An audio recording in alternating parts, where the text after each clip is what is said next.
Magandang araw mga kaibigan, mga kababayan. Welcome back sa hashtag Walk with Lan. Uy, naku, makukulong na ba si Tito Sen? Kaninang umaga pa trending yan ha.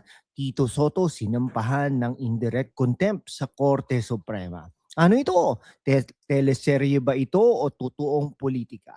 Pero seryoso ha, tayo ngayon, walang chismis, puro facts at critical analysis. Kung ikaw ay estudyante, young professional o OFW na pagod na sa fake news, manatili ka rito. Ha? Talagang hit that like button kung ready ka magising sa katotohanan. Let's go!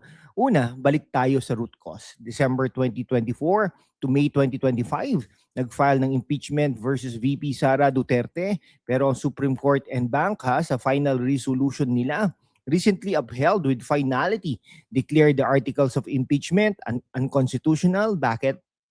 Procedural flaws, timing issues, interpretation ng Constitution na trabaho talaga ng SC. Ha? Okay. Enter ngayon si Senate President Tito Soto III bilang isang high-ranking official, nag-react siya publicly. Sinabi niya na parang unconstitutionally amended ang Constitution ng SC, ng Supreme Court, na kahit first-year law student pa nga raw, mas marunong kaysa sa mga justices. Wow, talaga. At pinunan niya si Senior Associate Justice Marivec Leonen. Grabe, Tito Sen, dating Itbulaga host, ngayon critic ng Supreme Court, parang biglang naging constitutional law expert overnight. Pero seryoso, ang tanong saan ba ang ganan ng freedom of speech versus disrespect sa judiciary? Tignan natin critically si Tito Sen bilang Senate President. Dapat siyang haligi ng checks and balances, pero ang ginawa niya, public scorn daw, sabi ng petitioners, demeaning at degrading sa Supreme Court. Halimbawa, kung sinabi mong first-year law student knows better, that's not critic, that's insult. Parang sinasabi mong walang kwenta mga justices na nag-aral decades para maging Supreme Court justices. Imaginin mo Tito Sen, kung ikaw ang justice, magagalit ka ba kung may senador na nagsabi, kahit security guard sa Senado, mas marunong sa'yo sa batas? Double standard match. Indirect contempt, Indirect contempt covers acts na tend to impede, obstruct, or degrade the administration of justice. Public statements na undermine ang public confidence sa court. Classic example, hindi ito basta freedom of speech, it's abuse of possession. Soto's defense, hindi ako nag-iisa. May legal experts daw na sumusuporta. Pero kababayan, majority ng legal community ang nanindigan. The Supreme Court's interpretation is final. Hindi porket disagree ka, pwede ka nang mag-insult. Ngayon, bakit dapat nating ipagtanggol ang Supreme Court? Dahil ito ang huling bastion ng rule of law sa bansa natin. Sa gitna ng political drama, sila ang nagdidesisyon base sa Constitution, hindi sa politika o popular opinion. Ang ruling nila sa Sara impeachment, hindi pro or anti anyone. It's pro-constitution. They check the House power, perfect example of separation of powers. Kung hinayaan natin ng basta-basta i-attack ang Supreme Court, paano pa tayo magkakaroon ng independent judiciary?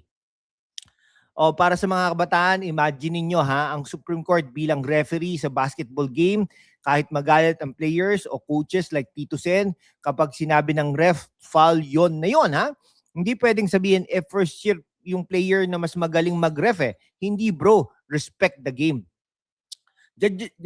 Sa jurisprudence, public criticisms na scandalize the court can be contempt. Balance freedom of expression versus judicial integrity. Supreme Court mismo ang nagbabantay nito. Ano kaya mangyayari kung mag-grant ang petition? Possible fine, 30,000 pesos max, reprimand, o worse, imprisonment. Rare for this level. Pero symbolic ito shows na kahit mataas ang position mo, accountable ka sa batas. Paano kung i-dismiss? Reinforces the open ang criticism pero dapat respectful.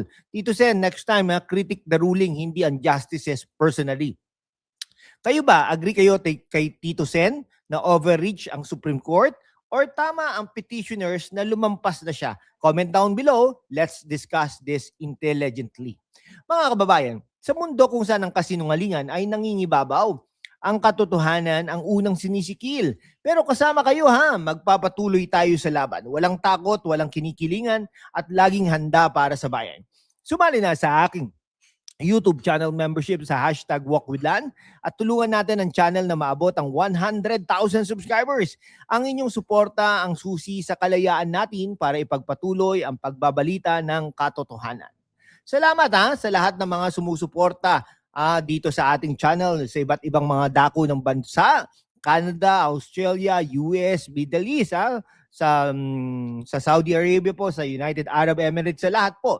Maraming salamat po. At kita-kits po tayo sa ating mga susunod na mga videos. Kita-kits sa laban. So mga kaibigan, si Tito Sen po, dati pong ano yan no? Host ng Itbulaga, naging senador, naging vice mayor po yan, in fairness naman sa kanya. So ano ang lesson dito para sa atin, no? Lalo na sa mga kabataan dito sa ating bansa, sa bansang Pilipinas na mahal natin, at sa iba't ibang mga bansa na nandyan, no? At mga overseas Filipino workers, maraming salamat. At shoutout nga po pala sa iba't ibang mga channels na sumusuporta sa atin. Salamat po ng marami. Politika ay hindi lang chismis, mga kaibigan. It's all about institutions. Okay?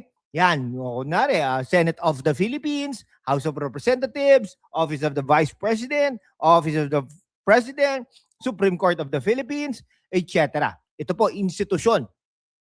So, kapag nawala ang respeto sa Supreme Court of the Philippines, SCP, or Supreme Court, itong mga justices na ito ay nag-aral ng ilang mga dekada. Hindi lang po yan, kundi talagang sinabak nila ang kanilang mga talino, no, sa batas. Mawawala rin po ang hustisya para sa mga ordinaryong Pilipino. Yan. Kaya anong gagawin po natin? Kaya maging vigilant po tayong lahat, critic, yes, sa comment section with facts and respect. Respeto lang. Okay? Huwag maging echo chamber. Read multiple sources. Think critically. Ano ba yung mga sources na to? Legit ba o hindi legit? Ganun po. Ganun po dapat. Okay? So anong tingin niyo po? Si Tito Sotto po ba ay guilty o hindi guilty? Okay salamat po sa mga panonood, no? Sa ilang mga minuto nating deep dive. At kung umabot po kayo sa hanggang dulo, hanggang dito po sa video na ito, ay mag-subscribe naman po kayo. 100,000 subscribers po ang ating goal po.